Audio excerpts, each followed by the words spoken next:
بیویوں پر ظلم ہوتا، جو ایکسیڈنٹ ہوتے، آج جو حالات بگڑ کر مرڈر ہوتے، ان سب کے پیچھے جھانک کر دیکھو تو یہی نشے کی ہاتھ ان کو نظر آئیں گے۔ لوگوں، آپ نشہ سے زمین کو پاک کرنے کے لیے آئے۔ اللہ کے رسول صلی اللہ علیہ وسلم پر حکم اترا کہ یہ شراب اور نشہ حرام ہے۔ کیا ایمان کی شان تھی صحابہ کی!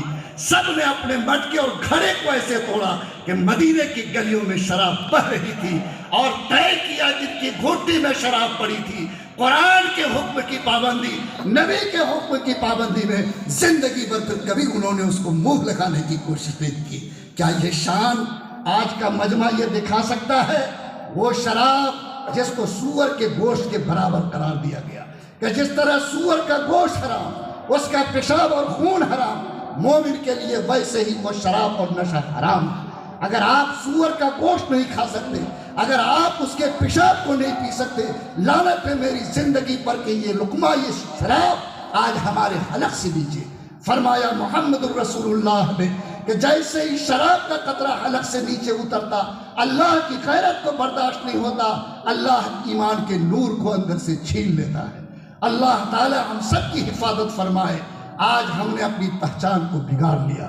آج وہ چیز جو میرے ہاتھ سے ٹوٹنی چاہیے، جس کو میرے ہاتھ سے دور ہونی چاہیے، آج ہم نے اس کو معاشرے کی پہچان بنا دیا۔ لوگوں، کیا بتاؤ ایمانداری کے ساتھ کہ یہ مجرمانہ عمل ہے یا نہیں ہے؟ ابھی کلکتہ میں ایک کمبخت انسان نے نشے میں دھت ہو کر اپنی 70 سال کی ماں کو زمین پر پٹخ دیا، کٹورے میں پیشاب کیا اور اس ماں کے منہ میں ڈالا جس نے زندگی بھر اپنا خون دودھ بنا کر اس کو پلایا تھا، جس نے 9 مہینے اس کے بوجھ کو اپنے پیٹ میں ڈھویا تھا۔ کیا بولو اللہ آسمان کو پھاڑ نہیں دے، زمین پہ زلزلہ نہیں آئے؟ اگر اتنا بڑا پاپ نشے کی وجہ سے ہوتا، بولو یہ ہمارے لیے قابل غور اور توجہ ہے یا نہیں ہے؟ میں یہ چاہتا ہوں کہ آج کا یہ مجمع چھاتا بیلی میں اس بافیض مدرسے کے گود میں بیٹھ کر نیت کرے کہ اللہ جو گناہ ہو گیا اس کو معاف کر دے، اللہ جو چوک ہو گیا اس کو درگزر کر دے۔ اے رب کریم، آج نیت کرتا ہوں انشاءاللہ کہ آج سے نشہ کو اپنی زبان میں لانے نہیں دیں گے، آج سے اس نشہ سے اپنے گھر کو پاک کریں گے۔ باپ ہاتھ پکڑے گا اپنے بیٹا کا، بھائی ہاتھ پکڑے گا بھائی کا، 25 نوجوانوں کی ٹیم بنا کر ایک دوست دوسرے دوست کو اس ناپاکی سے روکنے کی کوشش کرے۔ اگر یہ جرأت ہم نے دکھائی، میرا یقین ہے کہ انشاءاللہ اس لعنت سے ہمارا سماج ضرور پاک ہو جائے گا۔ کیا ہم لوگ محبت کے ساتھ اس شراب اور نشے کی لعنت سے اپنے سماج کو پاک کرنے کی ہمت کر سکتے ہیں؟ ذرا کیجئے نا ایک مرتبہ اور ہاتھ کو حرکت دیجیے۔ الحمدللہ۔ نوجوانوں اٹھاؤ، اللہ تمہاری زندگی کو خوشیوں سے بھر دے، اللہ کامیابیوں کو تمہارے پیروں میں ڈال دے، اللہ تعالیٰ تمہارے لیے دنیا کو بھی بعافیت بنائے، آخرت میں بھی تم سب کو جنت کا سایہ عطا فرمائے۔ طے کرو کہ اس لعنت سے لڑنا ہے اور اس لعنت سے اپنے گھر اور سماج کو ضرور پاک کرنا ہے۔ آپ کیجئے۔ ہمارے بزرگ بول رہے تھے بارات کے بارے میں، علماء بیٹھے ہیں، کیا بارات کہیں ثابت ہے؟ آپ پڑھ کے دیکھو، 1.25 لاکھ صحابہ کی شادی ہوئی، پیغمبر کی شادی ہوئی، کہاں باراتی گئی؟ کہیں اس کا کوئی ثبوت اور نظیر نہیں ہے۔ اور مسلمان پلیٹ صاف ہونے میں کمزوری رہ جائے تو تنقید کرتے ہیں کہ سنت معلوم نہیں ہے۔ اگر نماز میں کوئی ٹخنے سے نیچے پیجامہ لٹکا لے، امام اعلان کرتا، اور جب بارات کا نمبر آتا تو امام صاحب، حاجی نمازی صاحب بچلی سیٹ پر بیٹھ کر ماشاءاللہ بارات جاتے ہیں۔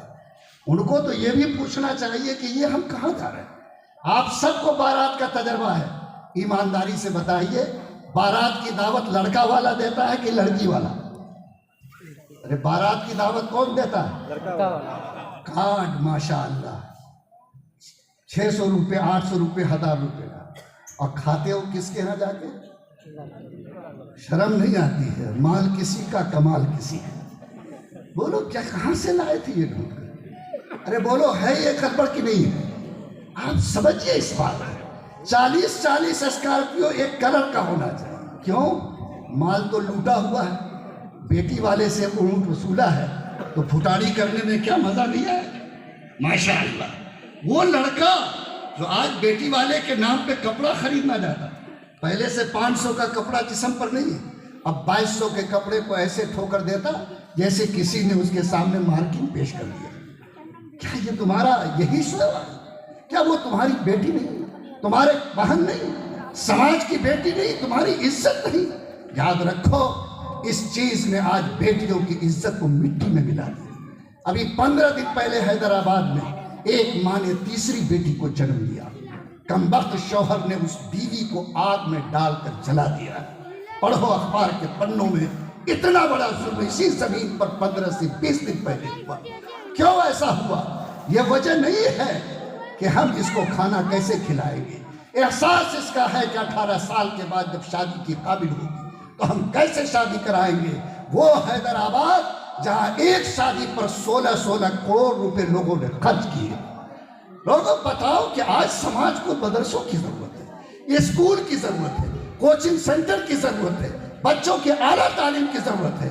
آپ کے پیسے اس میں نہیں لگے اور پانی کی طرح آپ کے پیسے ان چیزوں پہ خرچ ہو، یہ امت کبھی فلاح کی راہ پہ کھڑی نہیں ہو سکتی۔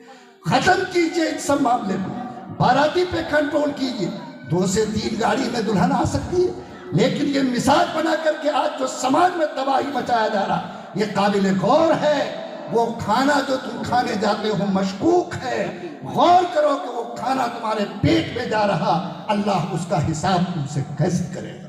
میرے بھائیو، یہ ہماری ذمہ داری ہے کہ ان چیزوں کو محفوظ کریں۔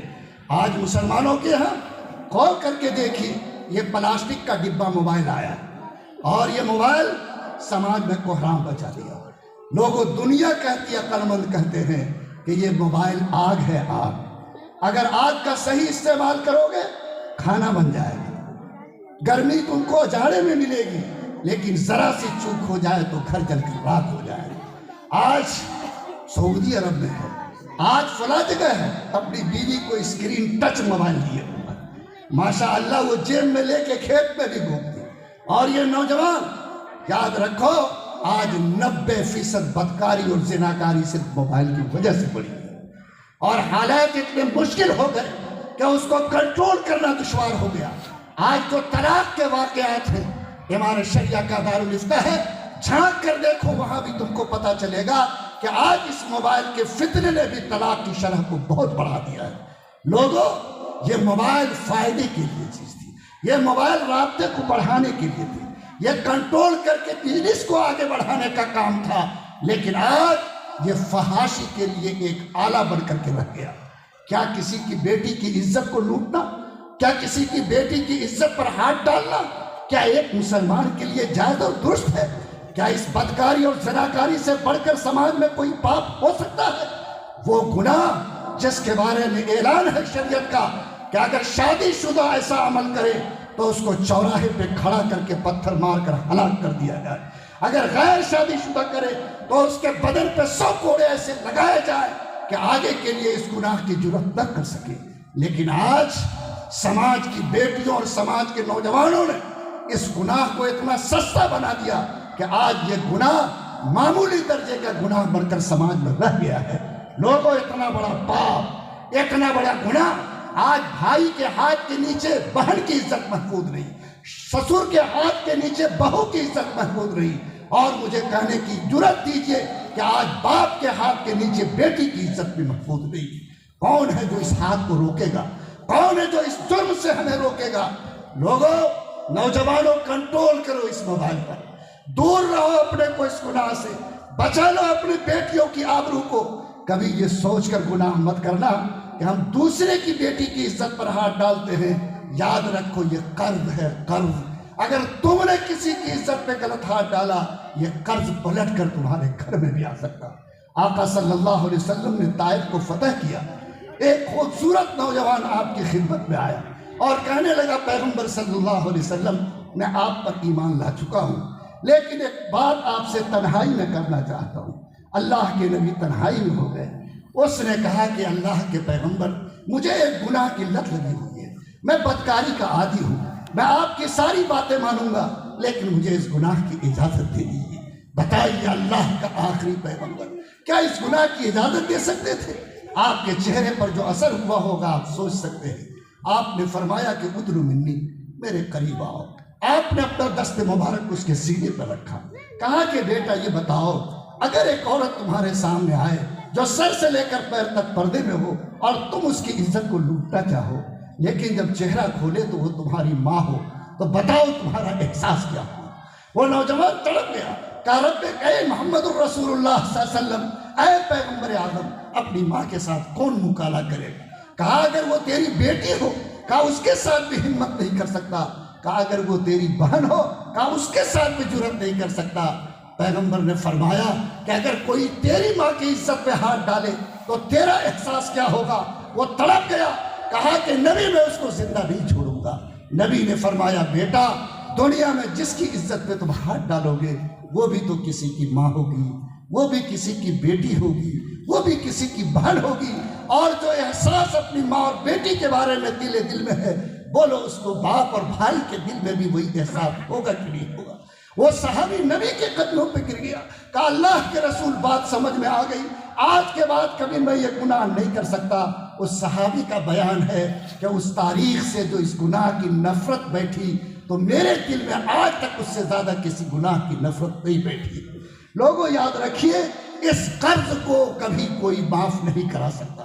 آپ اگر کوئی بھائی ہے، آپ گھر کے ذمہ دار ہیں، آپ نوجوان ہیں، آپ کو حلال راستہ اپنی خواہش کی تکمیل کا رب نے دیا ہے، آپ طے کرو انشاءاللہ کبھی بدکاری کے قریب نہیں جائیں گے۔ دوسروں کی عزت کو اپنے ماں اور بہن کی عزت کے اعتبار سے دیکھیں گے، اور کبھی اس گناہ میں مبتلا ہو کر اپنی چادر کو داغدار کر کے اپنے رب کے سامنے روح سیاہ نہیں بنیں گے۔ بولو آج اس گناہ پہ کنٹرول کی ضرورت ہے یا نہیں؟ اگر ہے تو ہمارے ہاتھ اٹھنے چاہیے کہ انشاءاللہ ہم اپنے دامن کو اس گناہ سے پاک رکھیں گے۔ اللہ تعالیٰ آپ کو بھرپور اس کی توفیق عطا فرمائے، اللہ جرأت ایمانی نصیب فرمائے، اور موبائل پہ کنٹرول کرو۔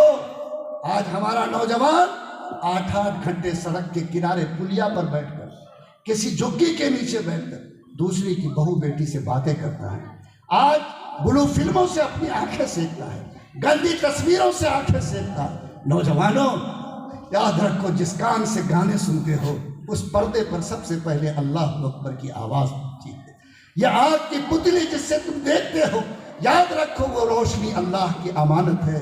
پوچھو اس اندھے سے جس کے آنکھ سے اللہ نے روشنی چھین لی ہے۔